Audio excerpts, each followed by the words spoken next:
কি ভাবছো সকালবেলায় এত লোক আমাদের বাড়িতে কি করছে? এটা তো কালকের ভিডিও, আর কালকে ছিল ভোট। তোমরা তো জানোই ঝড় বৃষ্টির কারণে আমাদের এখানে খুঁটি ভেঙে পড়ে গিয়েছিল, আর তার জন্য কারেন্ট কারো বাড়িতেই নেই। আমাদের বাড়িতে তো এমনিতেও নেই, তার জন্য সবাই ফোনে এখানে খবর দেখছিল ভোটের। তো তোমরা জানিও তো ভোটের রেজাল্ট তো বেরিয়েই গিয়েছে, কে জিতলো ভোটে। সবার নজর তো কালকে ছিল ভোটের রেজাল্টের দিকে, আর আমি এদিকে বানাচ্ছিলাম ঘুগনি। পরশুদিন রাত্রে ভিজিয়ে রেখেছিলাম মটরগুলো, তো সেগুলোই বানিয়ে নিয়েছিলাম। এর আগেও আমি একবার ঘুগনি বানিয়েছিলাম, সেটাও নিরামিষ ঘুগনি বানিয়েছিলাম, আর এটাও নিরামিষ ঘুগনিই বানাবো। তো এখানে আমি আদা আর জিরাটাকে ভালো করে বেটে নিয়েছি, আর আলু আর কলাইটাকে সিদ্ধ করে নিয়েছি। এরপর কড়াইতে তেল দিয়ে মশলাটা কষানোর পরে আলু মটরটাকে দিয়ে ভালো করে নাড়াচাড়া করে জল ঢেলে দিয়েছি। তারপর আর কি একটু ফুটতে দিয়ে দিয়েছিলাম। আর এদিকে দেখো মুড়ির সাথে ঘুগনি খেয়ে নিয়েছিলাম।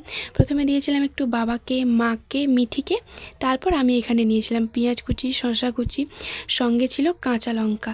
তো খেতে কিন্তু খুব ভালো হয়েছিল। আমার এমনি ঘুগনির থেকে নিরামিষ ঘুগনিটা খেতে বেশ ভালো লাগে।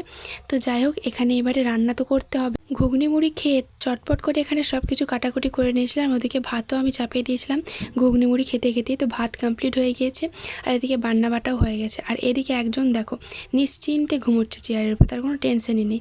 আর আজকে আমি বানিয়েছিলাম মাছের ঝাল, সঙ্গে ছিল আমের টক, আর ছিল আলু ভাতে। তো খাওয়া দাওয়া শেষ করে আমি এখানে দুধটা গরম করতে চাপিয়ে একটু ঘুমিয়ে পড়েছিলাম। তারপর বিকেলবেলা ঘুম থেকে উঠে চলে গিয়েছিলাম বৌদিদের ঘরের দিকে কুচুর সাথে একটু খেলা করার জন্য।